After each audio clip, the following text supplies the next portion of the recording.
Hey guys, so good to see you. It's Terry. How's your weekend going so far?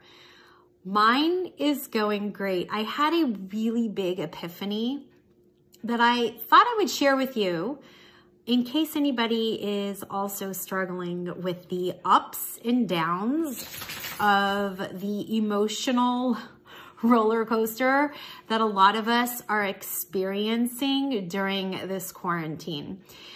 I have been struggling. I don't know how many of you are also struggling. I am prone to being an anxious person in terms of my attachment to people and places and situations.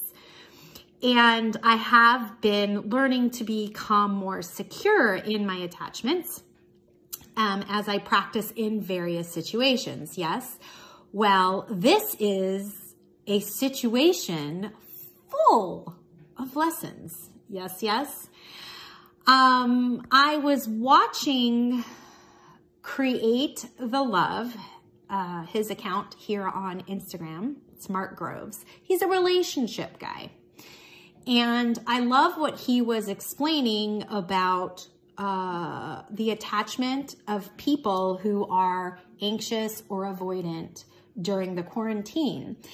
The key takeaway that I got from this actually was that no matter your attachment, you are able to have and learn to be secure. First of all, you shouldn't identify yourself as either anxious or avoidant. So that's the first thing, which is why I opened with, I have a prone ability to blah, blah, blah, blah, blah, right? But what I realized is that my loneliness is really a relationship with space from people. I am a person who actually needs space and freedom when I'm with people.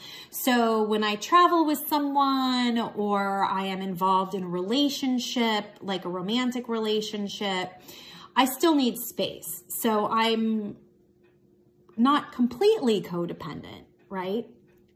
Which is great. But in a situation like this, where I am being told I must distance myself, not just socially, but physically, really it's a physical distance, not a social distance. I'm sure most of you are still socially connected and emotionally connected with people. But for me, someone who is prone to be more anxious, the desire is to reach out all the time. So notice yourself in a relationship, any kind of relationship, a friendship, romantic relationship, whatever, how is it that you're interacting with that person? Are you running away from that person, right? Which would be more prone to be more avoidant, right? So what I realized from this experience, and I've been asking myself, I've been prompting myself every day, only in the past 3 days. It's not every day, but every day for the past 3 days, I've been prompting myself with this. What am I learning about myself in quarantine? Because I have been emotionally struggling with the distance factor. I'm also recovering from a breast surgery. I had to have a tumor removed.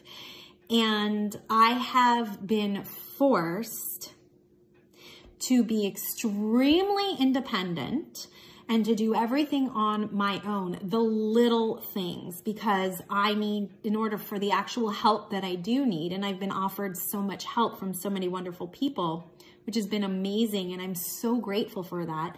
But the kind of help that I need can't be given to me by anyone else. I have to do it myself. And it has been prolonging my recovery. And I have been in a lot of pain because of this isolation. So I have been really feeling this space between humans, whether it's romantic or platonic, it doesn't even matter. So what I realized is I'm now learning in quarantine how to have a relationship with the space between people. So it's not even people, it's the space. That's huge for me, at least, to understand that.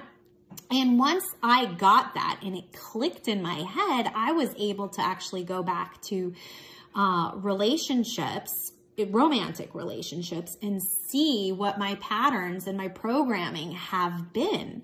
And the issues and the challenges as a person who tends to have anxious ways about them, what it is the space between me and that person. It had nothing to do with that person, right? So all this time I'm thinking, I haven't heard back from that person. Oh my God, it's been 2 weeks. Why haven't I heard from them? They must not value me the same way I value them, because I would never do that, right? How many of you have done that? Raise your hand. Yes, yes. So this was such a big breakthrough for me that I wanted to share it with you in case any of you are also experiencing this.